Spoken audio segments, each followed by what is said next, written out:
There are few jobs more demanding than the presidency of a nation.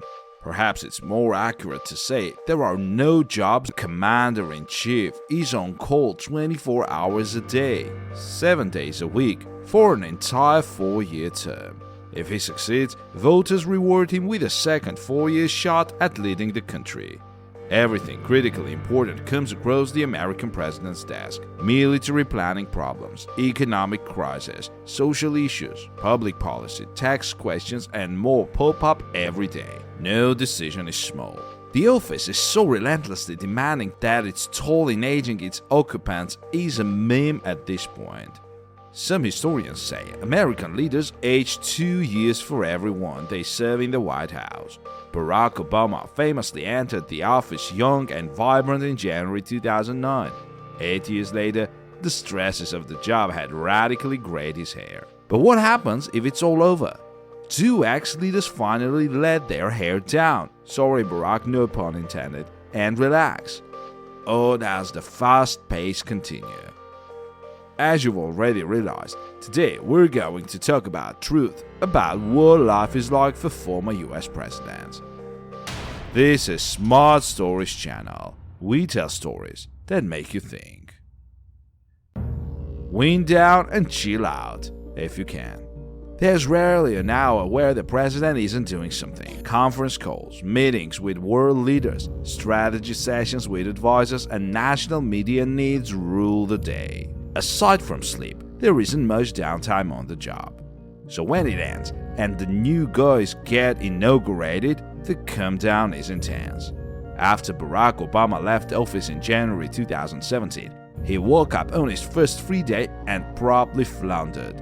"I slept in, which I was pretty happy about," he recalled later to David Letterman. "I sort of enjoyed puttering around the house, finding out does the coffee maker work, and fighting with Michelle for closet space." After his service, Bill Clinton experienced a similar situation. Following a long run as Arkansas's governor and then 8 years in the White House, Clinton was shocked to learn breakfast wasn't ready when he woke up. Suddenly on his own, without White House stuff around, Clinton had to start cooking for himself once again. He struggled with the coffee maker in his new digs too. George W. Bush took to post-White House life a bit better than most. The immediate come-down from the hectic job jarred him like the others. But quickly Bush found he enjoyed spending quiet time on his Texas ranch. And he took up a new hobby too: painting. Today the ex-president spends his time making art. He's good at it too, and even released a book of his art in 2017 titled Portraits of Courage. Collect the check forever. There's nowhere higher to go in one's career after serving as commander-in-chief. No promotion tops being the leader of the free world. Of course, ex-presidents do things like foundation work and non-profit advocacy, but career-wise, the presidency is the pinnacle. Former leaders are compensated for that too. Presidential pensions are generous and secure. But amazingly, it wasn't always like that. In 1953, Harry S. Truman finished his term and returned to Missouri. The only income he had to his name was a $112.56 monthly military pension. Concerned politicians realized this lack of safety net could open up former leaders to blackmail or bribery. So in 1958, Congress passed the Former President's Act. The law entitles ex-presidents to a lifetime pension, security stuff, medical care, and other benefits. Nowadays, that pension comes in at a shade of $200,000 a year. Presidents are allowed to request more money for expenses too, in order to maintain the dignity of the office after their term. No ex-president will ever hurt for cash again. The pension doesn't come without controversy though. In the modern era, ex-presidents often find their post-White House years particularly lucrative. But when speaking tours and book deals, leaders can rake in millions by sharing tales of their time in office. In fact, political analysts are wondering whether the pension hasn't outlived its usefulness. But at least for now, the money keeps rolling in. Maybe it's fair considering the grueling schedules these leaders keep during their time in office. Secret Service stuffers stick around. Being the American president means you will never live in anonymity. Former White House residents are recognized everywhere they go for the rest of their lives, and the knowledge they have of state secrets makes them a potential target. It wouldn't be wise to let an ex-president loose without some kind of protection. The Secret Service knows this. Former presidents are protected by the men and women in black suits for the rest of their lives.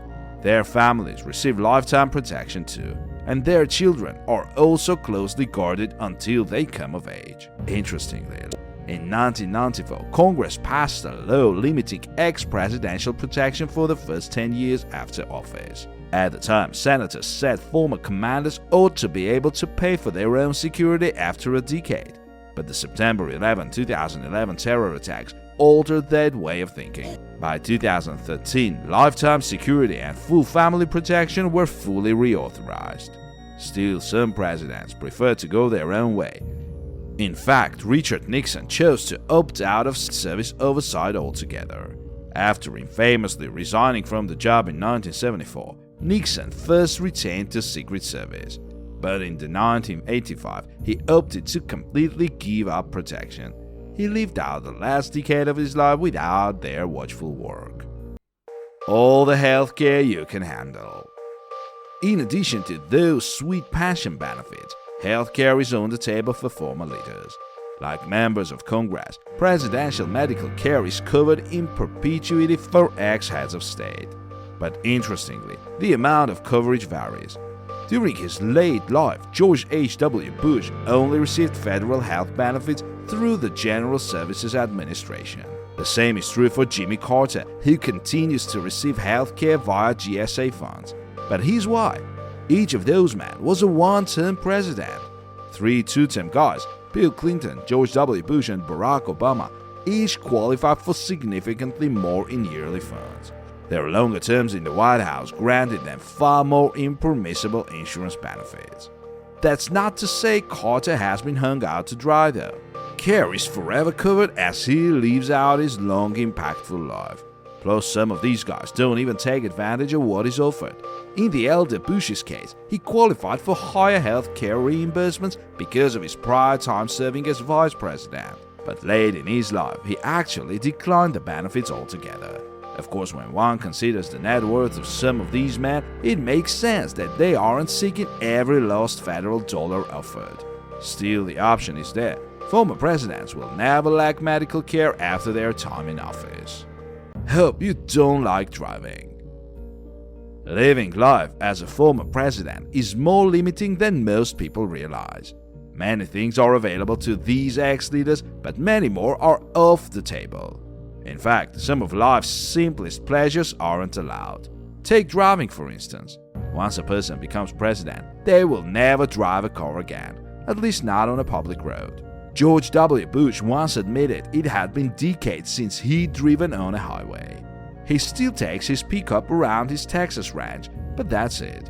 The reason behind this is simple: safety and security.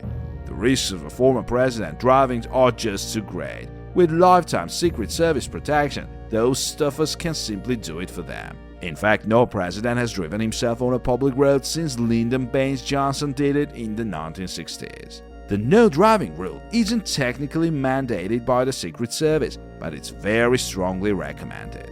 Ever since LBJ's joyride, all presidents and vice presidents have honored the request. But that doesn't mean they have to like it. Bill Clinton once described the no driving demand as one of the biggest drawbacks of federal public service.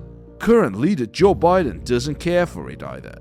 Back when he was Obama's second-in-command, Biden said not being able to drive was the one thing I hate about his job. Thankfully, these guys are still allowed to roam around in golf carts on secured grounds. It isn't much, but it's all they've got. Private life?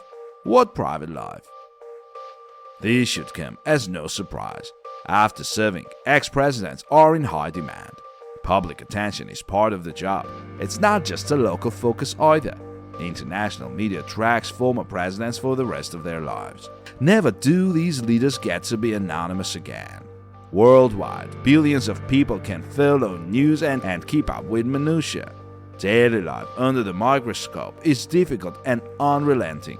In this way, living as a former president is similar to being a Hollywood star, but those A-listers don't have to deal with the aftermath of difficult political decisions. Take Ronald Reagan, for example. He left office on a high note in January 1989, but as the years were on, the fallout from his policy choices proved disastrous. Decades after he retired, Reagan was pilloried for his economic acts and their effects. The same thing happened to Bill Clinton. His tough on crime stance was popular in the 1990s. He enjoyed a relatively peaceful, prosperous two-term run in the White House. But by the 2010s, the perspective on his crime policies had changed. 2 decades after ending on a high note, Clinton was called out for the brutalities of mass incarceration. Feeling public pressure, he even went so far as to apologize for his stance on crime. That it happened 2 decades later was just part of the gig. Of course, this is what these leaders sign up for, their policy, and we live with it. When things go bad, they are held responsible, even if only in the court of public opinion. Still having critics blast your work 25 years later is quite a frustrating facet of retirement. Don't call out the next guy. No one is above the law, not even former presidents. But the legal code isn't the only pressure put on ex-leaders. In fact, retired commanders live by a series of unspoken rules and strong suggestions, like the aforementioned driving ban. And the biggest of these is about the president's successors. Former leaders are not supposed to criticize the person who replaces them in the White House. The theory behind it is sensible. Ex-presidents had their time in the White House. Their terms ended, the people voted again, and the society moved on. So let the new head of state do their job in peace. Of course, this is merely a social custom rather than a codified regulation, but ex-presidents have mostly been serious about following it for life. All that changed a bit after Donald Trump was elected in 2016. And it wasn't just a case of Democrats wanting to roast a Republican.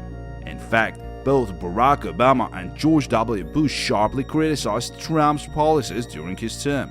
Bush even went so far as to call the former reality TV star a blowhard, but the former leaders didn't refer to Trump by name while offering those critiques. That speaks to the power of the office's no criticism custom. While calling out a current president like this may still be undignified, former leaders try their best to keep the custom. It's an extremely exclusive club. As we've established, the presidency is a touch gig. Life or death decisions come up every day. Important policies are constantly debated. Critical choices must be made. And the fallout from those choices will impact people's lives, sometimes decades later. The scrutiny that comes with the job isn't for everyone. And since there are only a few ex-presidents living at any one time, these leaders don't have many people to whom they can relate. Thus, many former presidents become friends. Despite having different political persuasions, Bill Clinton and George W. Bush have proven this. After their respective White House terms, the pair became close. They vacationed together often at Bush's father's home in Maine. Bush has even jokingly called Clinton his brother from another mother. Former presidents stop the show when they get together at public events. Photo ops of these living ex-leaders are very rare. When they come up, they are memorable. In 2017, Bush, Clinton, and Obama got together for the President's Cup golf tournament in New Jersey. Later that year, those three appeared with Jimmy Carter and George H.W. Bush to raise funds for hurricane relief. Having 5 ex-presidents in one room like that is a showstopper. After their terms, these leaders are finally done fighting the political battles of the office. So regardless of their political party, they come to enjoy one another in retirement. Their unique work experience gives them the perfect chance to bond, and their small club is truly one of the most exclusive in the world. There's nothing but time, so why not write? There is one post-presidency opportunity every leader can expect: the memoir. That tradition has been carried down for more than 150 years. James Buchanan was the first ex-president to release the memoir, in the way we see memoirs now, after he left office. He published his tome in 1861, but critics panned the book. Frustrated, Buchanan tried again with a second edition 5 years later. It met a similar response. Things changed soon, though. In 1885, Mark Twain published Ulysses S. Grant's presidential memoir, right after it was a hit. Grant's prose was so strong that many historians assumed Twain is the book's ghostwriter.